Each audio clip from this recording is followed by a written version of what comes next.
December 7th, 1941, Pearl Harbor. A single morning that changed the world. In 4 devastating hours, the backbone of the U.S. Pacific Fleet was broken. This was the moment the Empire of Japan, led by Admiral Isoroku Yamamoto, announced its terrifying dominance of the Pacific Ocean. For the next 6 months, the Allies did nothing but retreat. From Wake Island to the Philippines, the Japanese war machine seemed unstoppable. Their fleet, the WWII, the most powerful carrier strike force in the world, was invincible. But hidden deep within the ashes of that defeat, the Americans were fighting a different kind of war. A war waged not with torpedoes and guns, but with paper, pencils, and extraordinary brilliance. Because this was a war that would be won or lost not by strength, but by secret knowledge. The Battle of Midway is arguably the most critical 4 days in U.S. naval history, and we're going to break down every minute of the ultimate gamble. First, a quick moment. We love seeing how far this history travels, so please tell us in the comments where in the world you're watching from. And if you want more deep dives into the untold stories of World War II, show your support right now. Hit that subscribe button and the notification bell. It's the most powerful way you can help us bring these histories to life. Thank you. Admiral Yamamoto knew that America had limitless industrial power. His strategy was simple: destroy the U.S. Navy before it could rebuild. He needed one last decisive battle to break the American will to fight. His target was the tiny, remote spit of land called Midway Atoll. It was essential for 2 reasons. It was an American base close enough to threaten Japan's home islands, and, most importantly, he knew an attack on Midway would force the battered U.S. carriers out of hiding. His plan was complex, massive, and ultimately fatally flawed due to overconfidence. He assumed the Americans were too scared, too damaged, and too slow to be a threat. He split his massive fleet into multiple components, trusting that his 4 elite carriers, the WWII, would smash any resistance. But Yamamoto had fatally underestimated his opponent, Commander Joseph Rochefort, and his team operating in a basement at Pearl Harbor. They were known as Station Hypo, operating in a scorching hot, windowless basement known as the dungeon. These men were the true front line of Midway. Their mission: break the Japanese Imperial Navy's main operational code designated JN-25B. It was a massive cipher based on code books and complex daily additives. It was, by all accounts, considered unbreakable. For months, Rochefort, often working in slippers and a smoking jacket, and his team of cryptologists and linguists worked all around the clock. They didn't break the entire code, but they did something just as crucial. They pieced together enough fragments to understand the enemy's intent and, critically, their destination. By late May 1942, the intercepted Japanese messages were buzzing with an impending operation aimed at a target code named AF. The Army believed AF was in the Aleutians. Washington, D.C. wasn't sure, but Rochefort, relying on the pattern of Japanese radio traffic, was absolutely certain of one thing: AF was Midway. He needed proof. And the fate of the entire Pacific War rested on a simple, brilliant piece of deception. He instructed the commander at Midway Atoll to send out a fake, uncoded emergency message. Fresh water condenser broken down, water shortage imminent. Days later, the payoff came. Station Hypo intercepted a new Japanese message. AF reports water shortage. The enemy had been tricked into confirming their own target. The intelligence was secure. The ambush was set. Admiral Nimitz now knew exactly when, where, and how the Japanese would attack.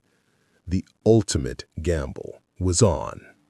It was just after 10:20 a.m. on June 4th.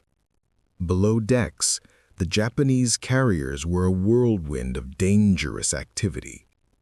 Admiral Nagumo's decision to launch a second strike on Midway, then quickly rearm for an expected enemy fleet, had created a catastrophic bottleneck. Fuel lines from the tanks snaked across the hangar decks. Rows of land attack bombs and anti-ship torpedoes meant for American carriers lay exposed and unsecured. Aircraft, fully fueled and armed, were being prepared for launch. The Japanese pilots, triumphant from slaughtering the American torpedo planes, were landing, refueling, and preparing for their next sortie. The Zero fighters, having chased the low-flying torpedo planes, were dangerously low on fuel and returning to their carriers, leaving the skies above unprotected. It was a momentary window, a sliver of time that would seal their fate. The Japanese believed they had repelled the American attack. They were wrong. High above, unseen, unheard, a storm was gathering. The American dive bombers, their engines nearly out of fuel, were about to descend. At 10:22 a.m., from 18,000 feet, the first squadron of U.S. Navy Dauntless dive bombers, led by Lieutenant Commander C. Wade McCluskey, spotted the Japanese carriers. They had been flying on dead reckoning, almost out of fuel, but there they were. McCluskey signaled the attack, and then the sky opened. The dive bombers plunged almost vertically, a controlled, terrifying fall directly onto the decks below. On the Kaga, multiple bombs tore through the flight deck. The exposed fuel and bombs below detonated in a chain reaction, ripping the carrier apart. Moments later, bombs slammed into the Akagi, Admiral Nagumo's flagship. Her hangar deck, full of armed and fueled planes, became an inferno. And then the Soryu, more direct hits, more explosions. In less than 6 harrowing minutes, the 4 minutes that would define the Pacific War, 3 of Japan's most powerful aircraft carriers were transformed from mighty warships into blazing wrecks. The seemingly invincible Kido Butai had been crippled in a single devastating hammer blow. Admiral Yamamoto's gamble, ironically, had failed. But the battle wasn't over. The last surviving Japanese carrier, the Hiryu, launched a valiant counterattack. Its planes found the USS Yorktown, that miracle ship that had been patched up in 72 hours. The Yorktown was hit repeatedly by bombs and torpedoes. Her crew fought valiantly, but the damage was too severe. She was abandoned, a testament to the brutal cost of victory. However, the Hiryu's sacrifice was in vain. American dive bombers found her later that day, delivering the final fatal blows. By sundown on June 4th, all 4 of Japan's frontline carriers lay sinking or burning. The U.S. had achieved an impossible victory. It had lost 1 carrier, the Yorktown, but Japan had lost 4. More importantly, it had lost its most experienced pilots, its irreplaceable maintenance crews, and its momentum. Midway was the undisputed turning point of the Pacific War. From this moment on, the United States, bruised but not broken, would seize the initiative and begin the long, bloody march across the Pacific. Japan would never again launch a major offensive. This victory, however, wasn't won solely by the bravery of pilots or the might of ships. It was won in a sweltering basement in Pearl Harbor, by men like Commander Joseph Rochefort and his code-breaking team. Their quiet, relentless work allowed Admiral Nimitz to make a decision that defied all conventional wisdom, a decision based on secret knowledge. The Battle of Midway stands as a testament to the power of intelligence, the courage of those who fought, and the incredible stakes of a war where a 4-minute window could change the destiny of the world. It was the moment America, against all odds, proved that an enemy's code and their overconfidence could truly be their undoing. Despite the catastrophic losses, the Japanese were not defeated. The fourth carrier, the Hiryu, led by Rear Admiral Yamaguchi, launched a desperate counterattack. It was an act of extreme courage. The Japanese planes found their target, the USS Yorktown, already battered from the Battle of the Coral Sea. They struck with relentless precision. The Yorktown was hit by multiple bombs and torpedoes, which sealed her fate.